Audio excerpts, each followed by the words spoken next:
بسم اللہ الرحمن الرحیم۔ السلام علیکم پیارے بچوں، کیسے ہیں آپ؟ یقیناً ٹھیک ہوں گے، تندرست ہوں گے۔ پیارے بچوں، آپ جانتے ہیں ہم پڑھ رہے ہیں اردو اور جماعت ہے ہماری پنجم۔ جیسا کہ آپ کو ان شخصیت کو دیکھ کر ظاہر ہو رہا ہے، آپ سمجھ رہے ہیں کہ ہم نے کون سا سبق پڑھنا شروع کر رکھا ہے۔ ایک انسانیت نواز شخصیت ہماری درسی کتاب کا سبق نمبر 13 ہے، جس کو ہم نے آج تیسرے حصے میں پڑھنا ہے۔ اور آج آپ دیکھیں گے کہ ہم نے ایسے کون سے حاصلات تعلم میں جن پر کام کرنا ہے۔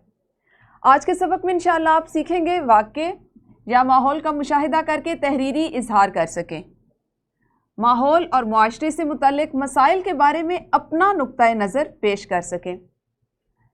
یہ وہ دو حاصلات تعلم ہے جس پر اس سے قبل بھی ہم نے بات کی، اس کی مشق کی، مختلف سرگرمیوں کے ذریعے اس کو سیکھا کہ ہم معاشرے میں اور ماحول میں جو ہمارے مسائل ہیں ان پہ کس طرح سے ان کا مشاہدہ کر سکتے ہیں، ان پہ غور کر سکتے ہیں اور اس پہ اظہار خیال کر سکتے ہیں۔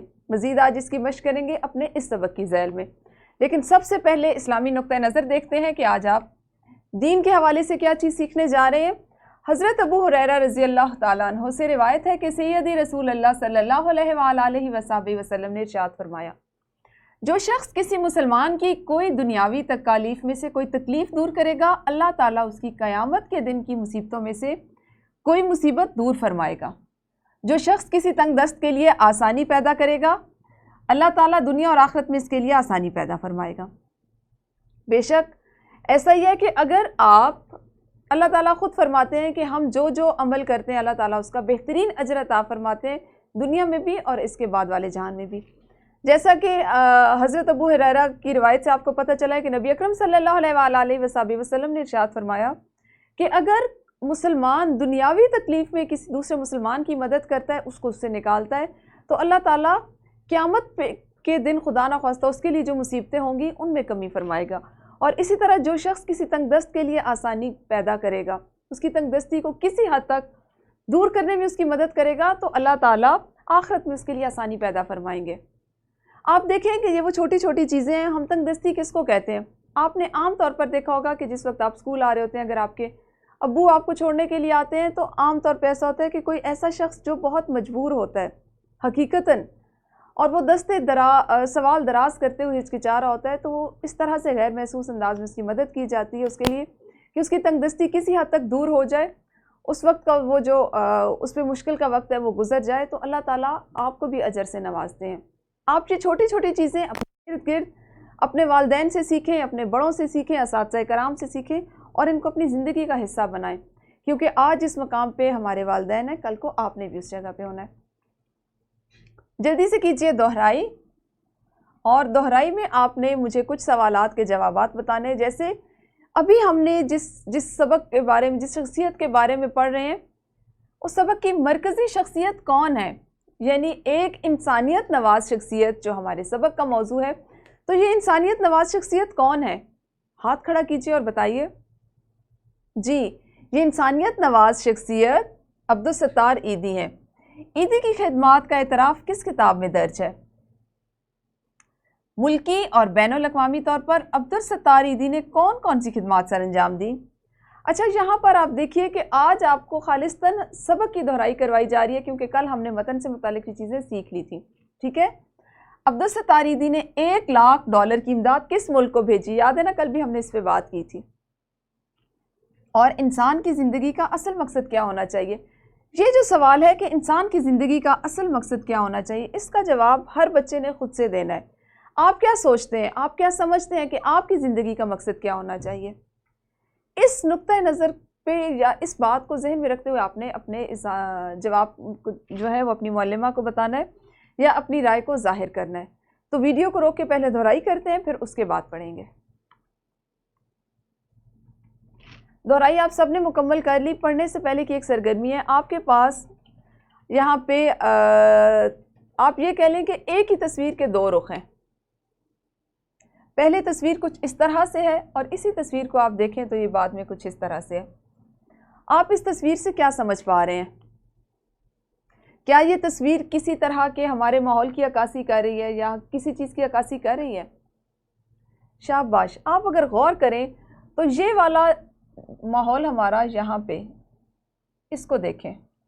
ابھی جب یہ چیزیں یہ کارخانہ یا یہ فیکٹری یہاں پر لگائی جا رہی ہے یا ابھی اس نے اپنا کام شروع نہیں کیا تو ماحول میں کتنا زیادہ مطلب ہریالی ہے، سبزہ ہے.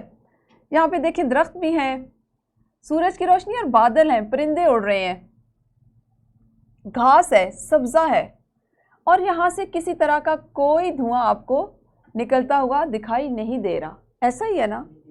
اب جب ان کارخانوں نے، ان فیکٹریوں نے کام کرنا شروع کیا اور ان میں سے دھواں خارج ہونا شروع ہو گیا تو اس دھوئیں نے کیا کیا؟ ہمارے سارے ماحول کو آلودہ کر دیا، ہماری فضا کو آلودہ کر دیا، جس سے نہ صرف یہ کہ انسان جو ہیں ان کی زندگی میں فرق پڑا بلکہ ہمارا ماحول متاثر ہوا. یہاں پر آپ کو اس تصویر میں یہ جو ہرے بھرے درخت نظر آ رہے ہیں، یہاں پر یہ ٹنڈ منڈ ہو چکے ہیں. اور کس وجہ سے ہوئے؟ اس گندگی اور آلائش کی وجہ سے جو ان فیکٹریوں سے نکل رہی ہے. اس دھوئیں نے بادلوں کو ختم کر دیا. یہاں پر ہر طرف آپ کو دیکھیں کہ دھوئیں کی لہریں نظر آ رہی ہیں. ایسا ہی ہے نا؟ یہاں پہ سے ہر طرف سے سبزہ ختم ہو گیا اور یہاں پہ جو ہریالی تھی وہ ختم ہو کے ایک جلا ہوا سا احساس آ رہا ہے، کالا احساس آ رہا ہے، دھوئیں کا احساس ہو رہا ہے. یہ حقیقت ہے. یہ تصاویر کہیں اور سے نہیں لی جاتی بلکہ ہمارے ماحول کا حصہ ہیں. ہم جس ماحول میں زندہ رہ رہے ہیں یہ اس کی عکاس ہیں. آپ غور کریں تو کیا ایسا نہیں ہے کہ جب ہم اس طرح اتنی تیزی سے صنعتوں میں اضافہ کریں گے اور اس کے لیے کوئی خاطر خواہ انتظام نہیں کریں گے کہ اس سے نکلنے والا فضلہ، گندا پانی، ان کا دھواں، ان کا شور جو ہمارے ماحول کو، ہمیں، درختوں کو، ارد گرد کی چیزوں کو، جانوروں کو، پودوں کو متاثر کر رہا ہے، اگر اس کے لیے مناسب بندوبست نہیں کیا جائے گا تو ہمارا ماحول کیسے ہوگا؟ مقصد یہ تھا بات کرنے کا کہ آپ کو پتہ ہو کہ تصاویر کس طرح سے بولتی ہیں، ہمارے ماحول میں کون سی چیز کس طرح سے اثر انداز ہوتی ہے. یہ تصویر سے آپ کو ظاہر کیا گیا. آپ نے کیا کرنا ہے؟ غور کرنا ہے.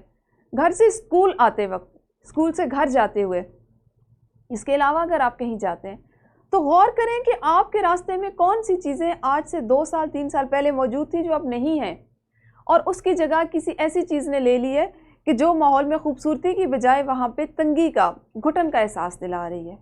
تو غور کرنا سیکھیں، چیزوں پہ اپنی رائے کو قائم کرنا سیکھیں اور اظہار کرنا سیکھیں. آج ہم سبق کے دوسرے حصے کی بلند خوانی کریں گے، یعنی جو کل حصہ ہم نے چھوڑ دیا تھا ایک انسانیت نواز شخصیت کا، اور اس کو سمجھیں گے اور اس سے متعلقہ سرگرمیاں بھی کریں گے. ٹھیک ہے؟ کتابیں کھول کے اپنے سامنے اپنی میز پہ رکھیے. میں سب سے پہلے متن پڑھوں گی اور آپ نے اس کو غور سے سننا ہے. عبدالستار ایدھی نے انسانیت کی خدمت کے لیے اپنی تمام زندگی وقف کر دی. وہ بغیر چھٹی کے طویل عرصے تک کام کرنے والے شخص تھے جن کی فاؤنڈیشن کے پاس بے شمار دولت تھی، لیکن انہوں نے 1 روپیہ اپنی ذات پر خرچ نہیں کیا. جب افغانستان میں ایدھی ایمبولینس سروس کا آغاز کیا گیا تو افتتاح کے لیے آپ خود تشریف لے گئے. وہاں کی انتظامیہ نے آپ کے اور مہمانوں کے بیٹھنے کے لیے کرسیاں خریدیں. جب آپ کو اس بات کا علم ہوا تو سخت خفا ہوئے کہ جو پیسے کرسیاں خریدنے پر خرچ کیے گئے ان سے کسی کی مدد کی جا سکتی تھی.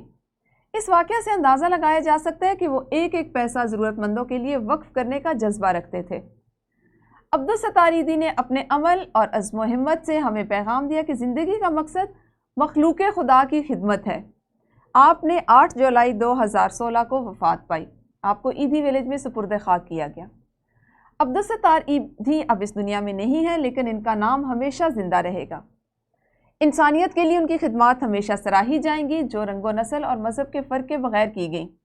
دنیا میں ایسے بہت سے ادارے اور لوگ ہیں جو کسی نہ کسی انداز میں لوگوں کی خدمت میں مصروف ہیں. ان کو نہ تو کوئی لالچ ہے اور نہ ہی کسی انعام کی امید ہے.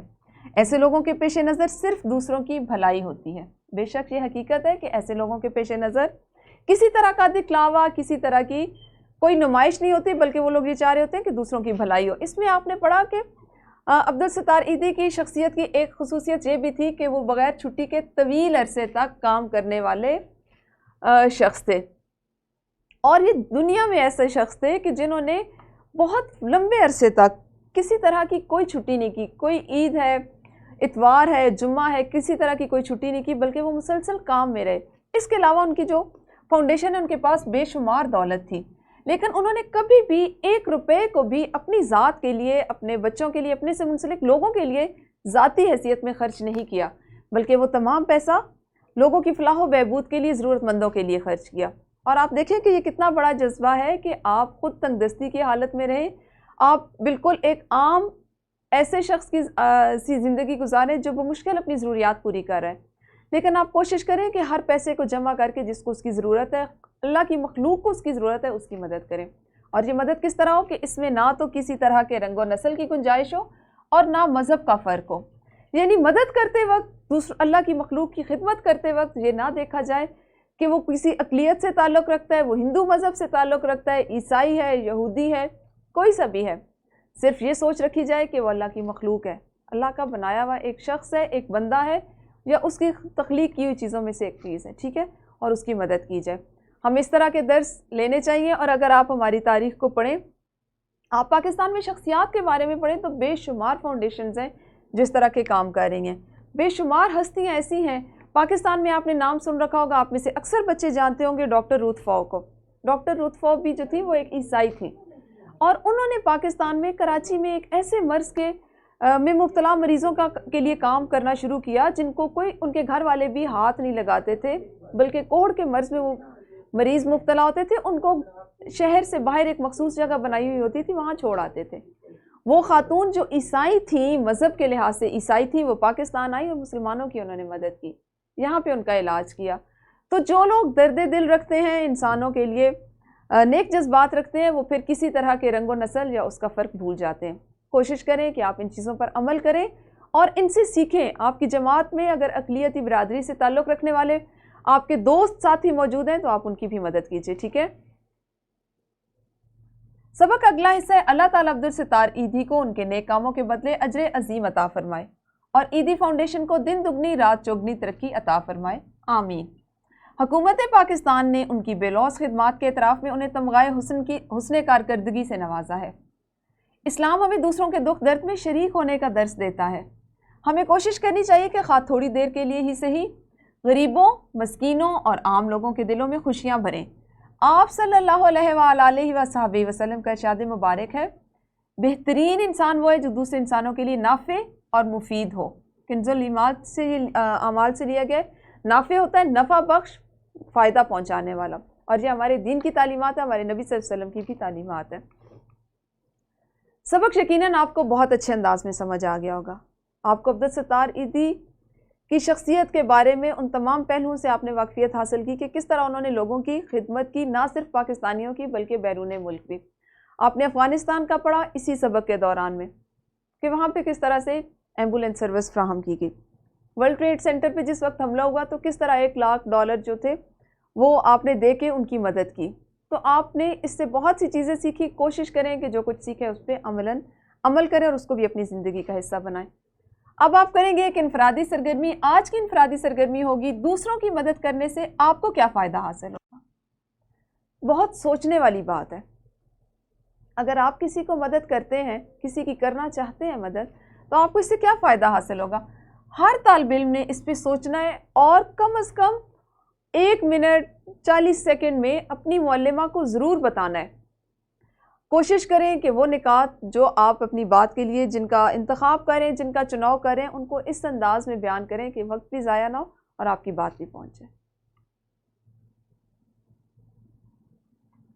یقیناً مجھے امید ہے کہ آپ سب نے اس انفرادی سرگرمی میں بھرپور انداز میں شرکت کی ہوگی، سب نے بڑھ چڑھ کر حصہ لیا ہوگا اور بتایا ہوگا۔ اچھا، ہمارے پاس ایک اور گروہی سرگرمی ہے، جیسا کہ آپ کو اس تصویر سے دکھائی دے رہا ہے۔ اس میں عبدالستار ایدھی صاحب بیٹھے ہوئے ہیں بچوں کے ساتھ، اور بچے کیا کریں، کھانا کھا رہے ہیں، اور اگر آپ غور کریں تو بچوں کے چہروں پہ مسکراہٹ ہے، اطمینان ہے۔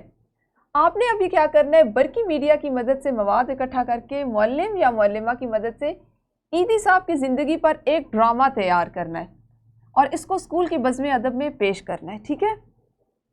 عملاً کرنے کا ایک کام ہے۔ آپ اس کو اس طرح سے کر سکتے ہیں کہ ابھی اپنی معلمہ کے ساتھ آپ کمپیوٹر لیب چلے جائیں، یا اگر آپ کے پاس آپ کی جماعت میں ہی کچھ ایسا برقی میڈیا کے حصول کا کوئی طریقہ ہے تو آپ وہاں سے عبدالستار ایدھی کے بے شک زندگی کے کسی ایک پہلو، کسی ایک خدمت کے بارے میں معلومات جمع کریں، اس کو ڈرامائی شکل دیں۔ اس میں آپ کی معلمہ آپ کی بھرپور رہنمائی کریں گی، اور جب آپ کے اسکول میں بزم ادب ہو تو آپ اس کی اتنی اچھی سے مشق کریں، اس میں اتنی مہارت حاصل کریں کہ آپ اس کو ڈرامے کے طور پر بچوں کے سامنے پیش کریں۔ فائدہ کیا ہوگا، آپ میں خود اعتمادی پیدا ہوگی، اور وہ تمام بچے جو ابھی آپ سے چھوٹی کلاسز میں ہیں یا